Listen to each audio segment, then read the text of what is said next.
Holy shit, I just watched the first episode of Locodols. There's a long title to that, but we're just gonna call it Locodols. It stands for Local Idols, and I'm surprisingly excited about this show after the first episode. The concept is basically that there's this small town, I think it was called Nagarezaka, something like that. Some long Japanese named town, and the main character is this girl who lives in this town. She basically is thinking about how she doesn't really know what she wants to do going into high school, and her uncle is a civil servant who is trying to get this town basically on the map. He's trying to draw young people back to the town because it seems like most young people just leave and go somewhere cooler once they are capable of doing so. He wants to try to draw attention back to the town, and his idea for this is to create local idols, or Locodols, and he wants his niece to be one of those. He kind of tricks her into signing up by money. He tells her that he's got a job for her and that he'll give her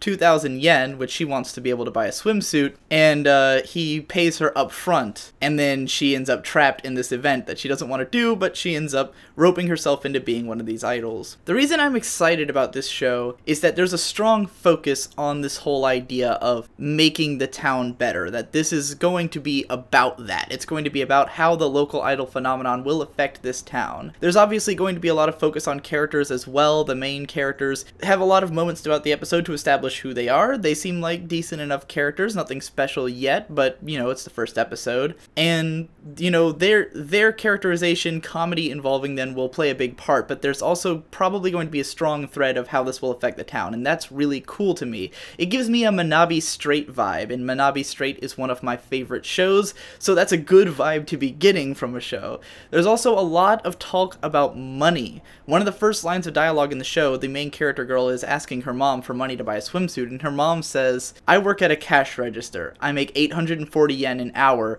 Don't expect much from me for an allowance." And I thought that was interesting because I don't think I've ever heard an anime character mention their exact wage before in a show. Like, I don't know what Japanese wages are like. Now, from my experience with importing anime and manga, typically 100 yen is a little bit more than $1 in the US because their economy is better than ours. Assuming it still is. I'm not sure that's still true. I haven't looked at exchange rates in a while. But 100 yen to $1 is a fairly safe comparison. So at 840 yen an hour is pretty much equivalent to what minimum wage would be here. Minimum wage being $8.50, I think, right now in the US. Might be lower or higher than that, but $8.50 an hour sounds about right. That's what I got paid when I worked at Target. As a whatever I was doing flow team member, I made $8.50 an hour unless I worked the hours 4 a.m. to 8 a.m. During those hours I made $9.50 an hour. So her mom's not making really anything more than what I used to make at Target, maybe a little more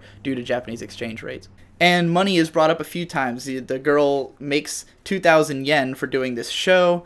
They bring up yen a lot, and I'm fascinated by that because it means that they're going to talk about money and the way that money affects individuals, and that's interesting, and I want to see what's going to happen with this town, so I'm pretty excited about this one. And I also think I'll probably get Shade to watch it. It seems like his kind of show. He likes any light, fluffy, cute girls doing cute things type of shows, so I'll probably get him on this, and maybe we'll watch episode 2 and talk about it together. But in any case, I'm excited. I want to see more.